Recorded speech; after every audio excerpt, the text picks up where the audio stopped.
Hello everyone, welcome to our Let's Play series of Sunless Skies. This is Colonel RPG as usual, and I'm very happy that you're chose to join me today. I'm recording this intro a little bit, sort of after the fact, but that's because let's just get right on it. Perhaps not then. Thank you. Just go to... How do I do this? Port Avon Dock. Village Green. Nowhere in. Is it Cyclopean Ruins? So if I do that, that allows me to go back to this. Right. And then I can get more. And that's probably going to be the last one. The Village Green over here. Take a relaxing stroll. Is that worth it? It's not really. Sit with the eel fishers. They line the straight, stony edge of a block that juts into the sky, their rods hanging over the edge. Colonies of partner eels, smoky as sardines, breed on the underside of the port. Let's do that. And that does take away my terror. You watch as the fishers snag their wriggling prey, heave them onto the rock, and put an end to their thrashing with eel mallets. The catches are infrequent, though, and aside from those occasional struggles, always swiftly ended by a meaty thwack, you can sit back, enjoy the starlight, and make conversation. Okay, well, that's what that is all about. And Port Avon over here. Quiet day in Port Avon. You can play around a cricket. Cheap fuel. I don't have room for it. That's pretty good, actually, the price. But I don't have room for it. And then in the shops, I would be able to buy unseasoned hours, which we don't need for and I think we're out of here. That's quite a shame, but it's quite a shame that that particular crockery thing is gone. Maybe that's why I didn't do it before. I just didn't notice exactly why it wasn't available. But we're going over to Titania, and we have plenty of space. Then maybe we're doubling back, or maybe we're going over there. I don't think we need to go to Magdalene's, although we might just, pass by and just be like, hey, what's up? Because you never know. Well, writing port reports is also a good thing, I suppose. Especially if we want the higher level currencies that port reports afford us.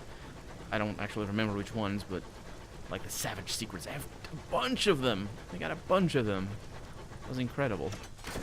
Okay, well, let's send the bat out. It's quite a lot. And reluctantly found something. What is that?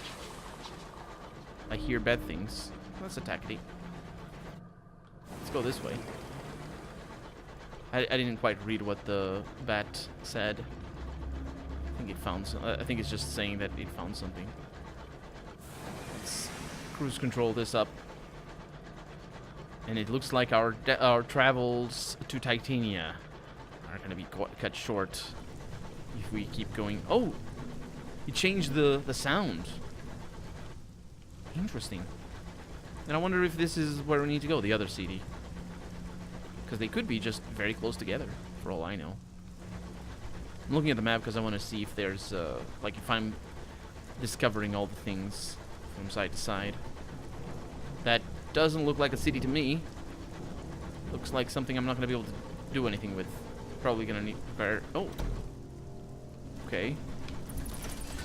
Send the bat out. It looks important. Scout found something. It didn't find anything, or unless it found that, of course, which is very likely. So let's go around this island. See if we find anything. This is quite the pale wood. This is very... I like this a lot. I like this very much. It's reminiscent of I was trying to remember the name of the game. Some areas of Airy and the Blind Forest, I think it's called. But the lights also help a little bit to make to think that. I think the Howl Boy also has a lot of areas that look like this, and I love it. The trees and all that. It's pretty awesome. This is a long path, and we got an enemy over there. Why would you name a wood after a traitor? Oh, we're there. The princess was complaining about the naming of this place.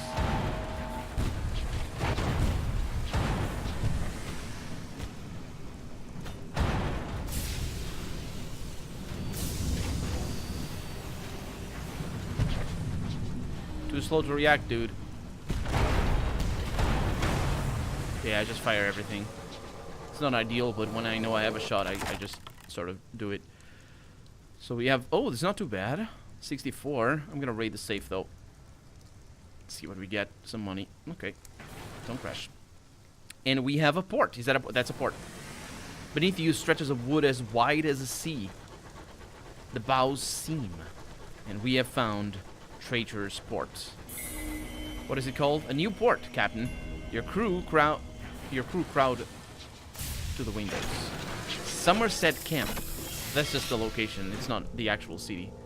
The forest edge. Is that where I need to go? Traitor's Wood.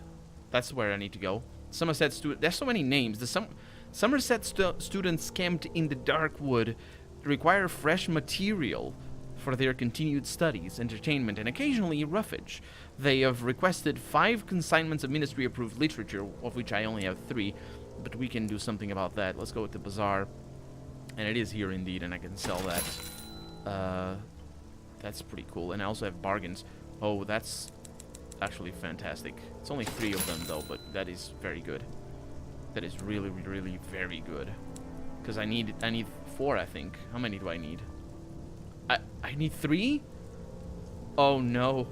I am going to Lustrum again, which is not bad. It just means we're not going west. I just never go in the same direction. Let's see. Bazaar over here. That's never going to happen. Let's look at the stories. Let's read about this town. Oh, I didn't read the introduction. I'm sorry. I guess you can go back and read that. Traitor's Wood is a sprawling, secluded forest on the edge of the Reach. Few venture beneath its gloomy boughs, and legend speaks of a king who sleeps under the barrow at the wood's heart. The wood is vast as a felled giant and fathomless as a great ocean. I can't write port reports from here. So let's see. The wood is vast as a felled giant and fathomless as a great ocean. Like the ocean, much of it is hidden from view. Careful expeditions are required to go deeper into the wood. The forest is rich and wild in the verdant species of the Reach. Exploring the starlight-dappled edges of the wood would be profitable. You may only perform one of these actions a fortnight. The wood guards its secrets, so I can gather flowers, I can hunt in Traitor's Wood, or I can slumber in the wood. Gathering flowers is really what I do that. I may gain visions of heavens, or I can gain a caged catch and a verdant seed, which is pretty good actually, because I think I need more. Yeah. So gather flowers and see if I can succeed at that. The flora that grow in the shadow of the regent's grave are unique. Flora isn't plural. This game does that a lot, and it makes me makes me question myself.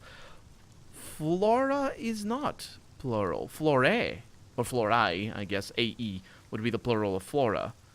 But flora is a group of things. It's like a murder of crows. A murder is a single one. It's a singular word. So it is a murder of crows is this, and not a murder of crows are this. It's like a group of people is this. Yeah, they're mistaken. Yeah, and they do this regularly enough, which makes me think that it's just down to the editor or the editors that they agreed on this or something. I don't know. I'll have to ask them on Twitter or something. Anyway, the flora that grows in the shadow of the regent's grave is unique to this corner of the high wilderness, and I'm gonna fail. I might get something though. I lost crew. That's sort of bad. And I gained 1 sky story. Well, it's kind of good. I didn't gain horror, so that's what matters. This crew verged by a gushing, gurgling stream. This quiet verge by a gushing, gurgling stream is adorned with flowers as bright as Navarantine gems. Your knees are soon green with grass stains as you probe the delicate flowers in search of seeds. Your crew assist, wandering the fringes of the forest in search of other flora. A stoker pulls you away from your work.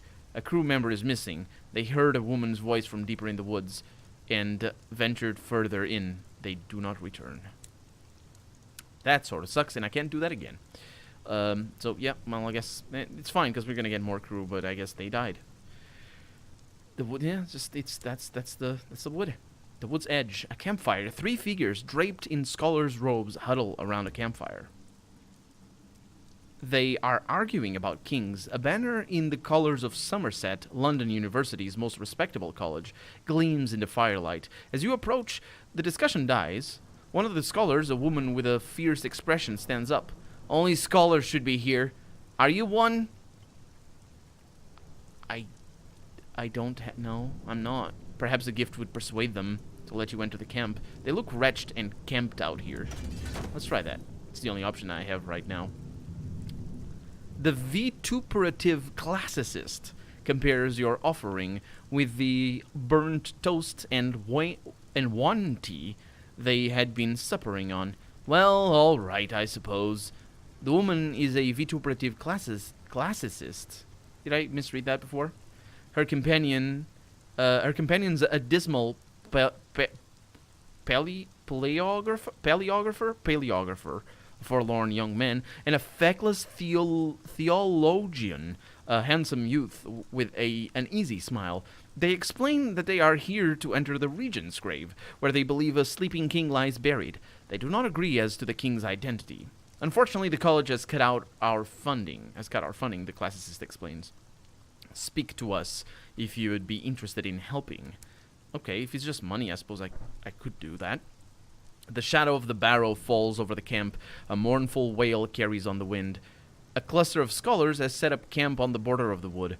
Their funding gone, they struggle to continue their research into whoever is entombed in the regent's grave.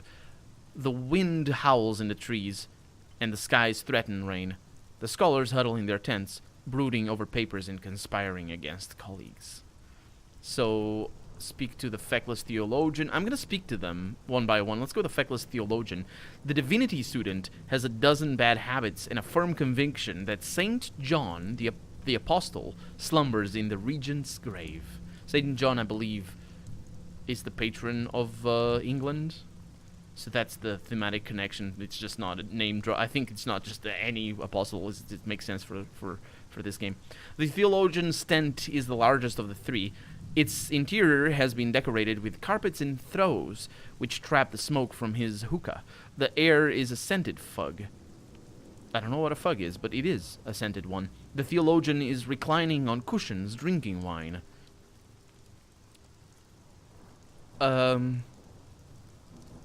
So I'm going to ask him about about his theory. Why does he think St. John is buried in a forgotten tomb in the high wilderness? The theologian's eyes widen. He's delighted to have been asked that question. According to the Legenda Aureus, St. John is sleeping somewhere, waiting for the coming of the Antichrist, which would mean the end of the world. And what is the high wilderness but that?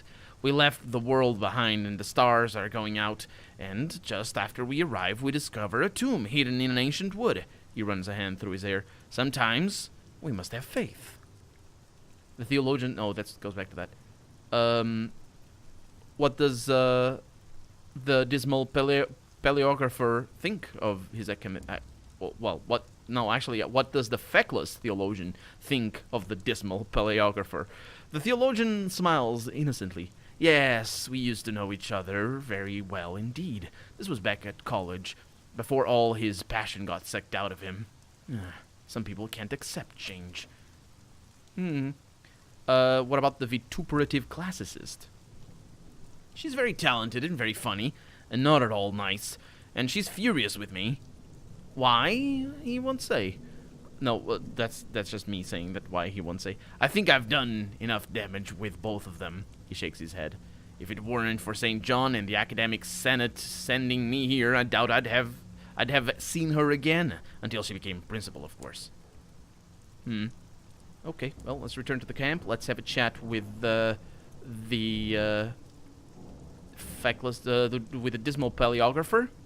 The forlorn student of medieval manuscripts believes that the Emperor Charlemagne lies in the regent's grave. I thought Charlemagne was many emperors. There's like a bunch of them, Charlemagne, because that's a family name, I'm pretty sure. Although there might have been only one of the Holy Roman Empire. It's like 900s? I'm not really sure.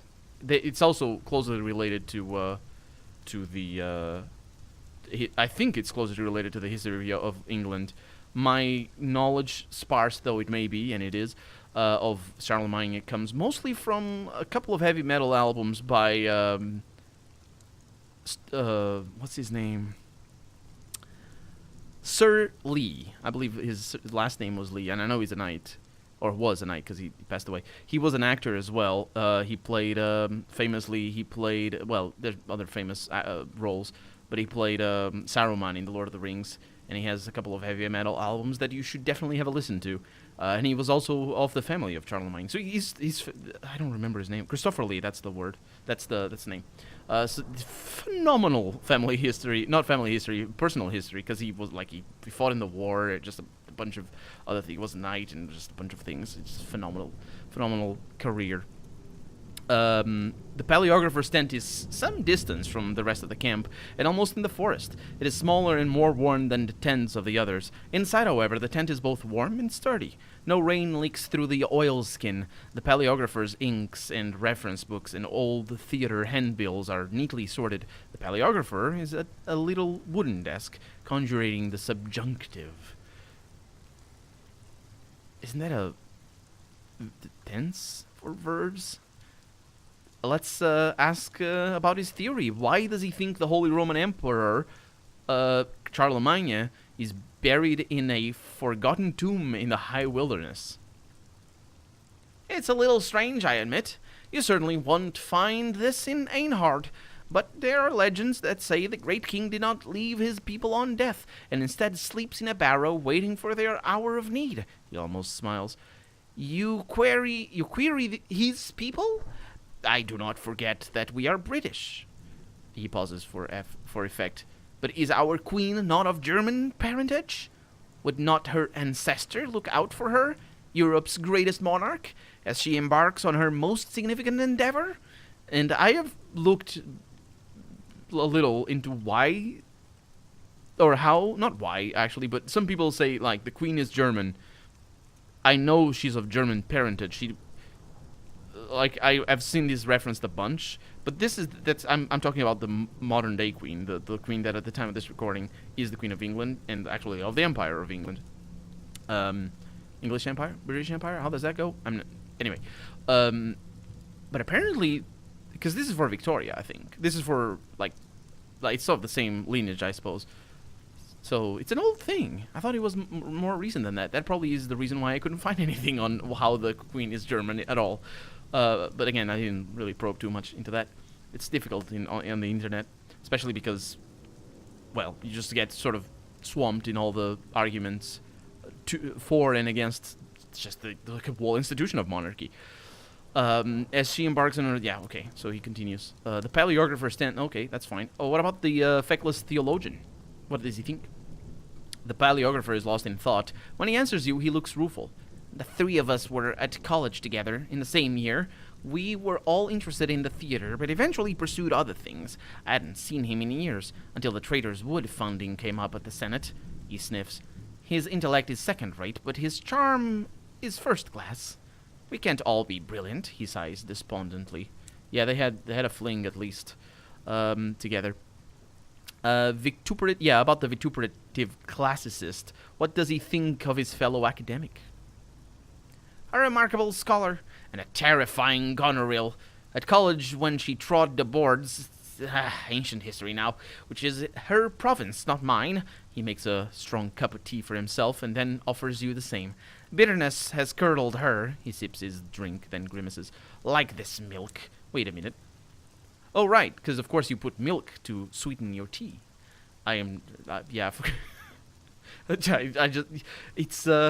Yeah, as you do, of course. I'm so sorry. I'm not versed in the proper way of drinking tea. I do apologize.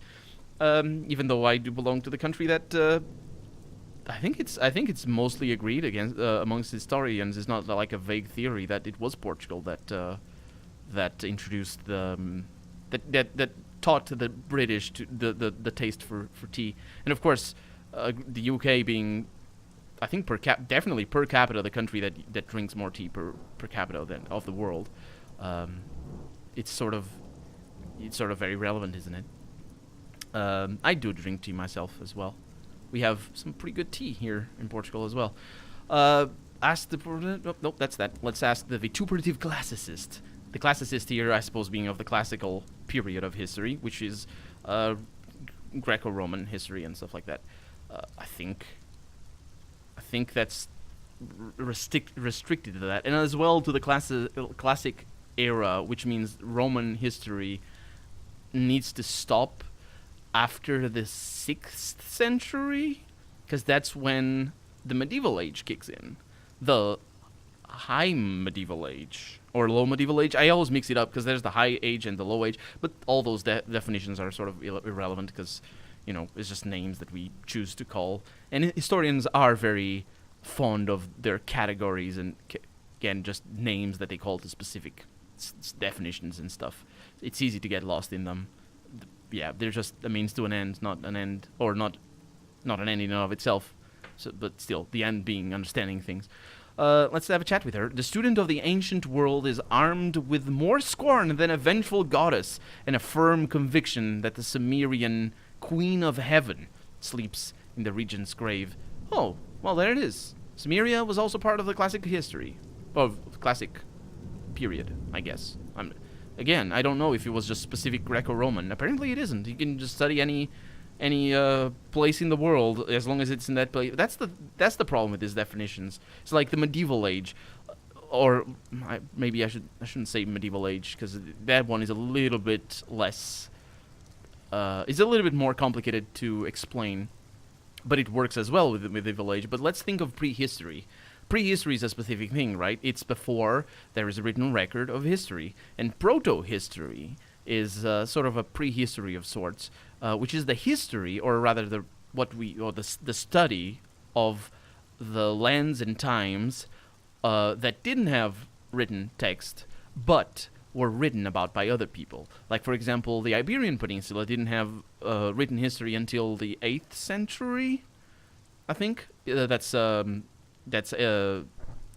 CE, 8th century CE, not BC. But it was all before that. The Romans wrote extensively about the Iberian Peninsula, and that was proto-history. That's basically, if you study proto-history, you study that.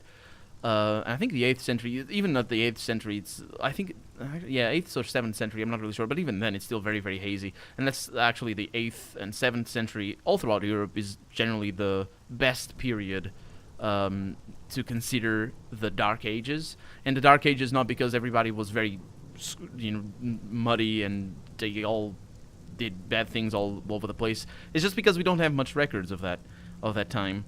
That's the reason. Well, that's one reason why you could call it the Dark Age, but it's not. It's just, that's a stupid name. But anyway, what I mean is the definition of prehistory works very well if you're thinking about the Fertile Crescent in the Middle East and in just the rise of civilizations there, and then they started having things, and it's not prehistory anymore.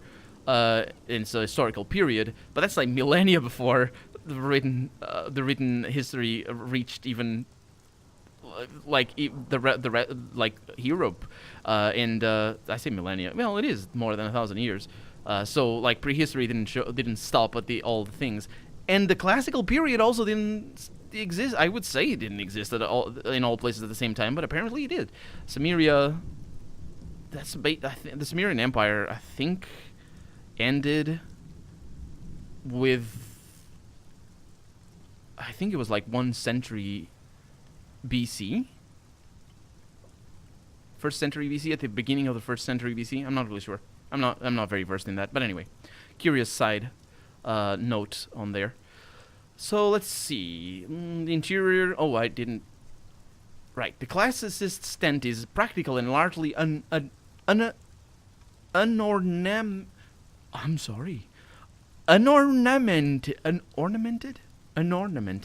Oh my God, I have a tricky time with those words. I pronounced it properly the last time I tried it though, so there it is. The interior is damp from her various walking clothes, which have been scattered across the floor. Old playbills and gaudy costume jewelry hang from the tent ceiling like charms. And that's a common theme as well, because they were interested in theater before, and it's interesting that it's repeated again. The classicist is pacing the tent, reading Herodotus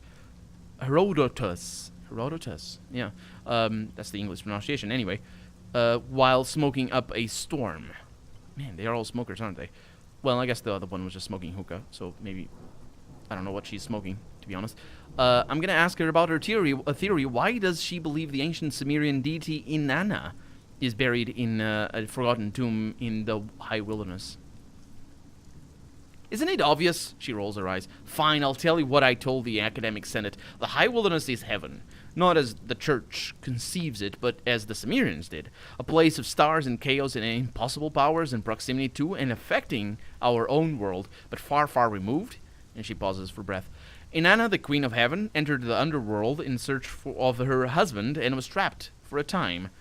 That is the myth. This may be the truth. Though she waves her hand dismissively. Besides, she says, we made some promising discoveries in the wood. What about the Feckless Theologian? Her invective. Her invective. I don't know what an invective is, but it goes for an hour, and she only remembers to fetch your tea midway through. A liar and a traitor and a fool, she says, spooning in entirely too much sugar. That's never too much sugar. I loathe him. Her hand shakes as she pours. She needs sugar. Just give me more sugar. What about the Dismal Paleographer? She laughs scornfully, but refuses to be drawn. I will not waste breath on the undeserving. Well, there it is, isn't it?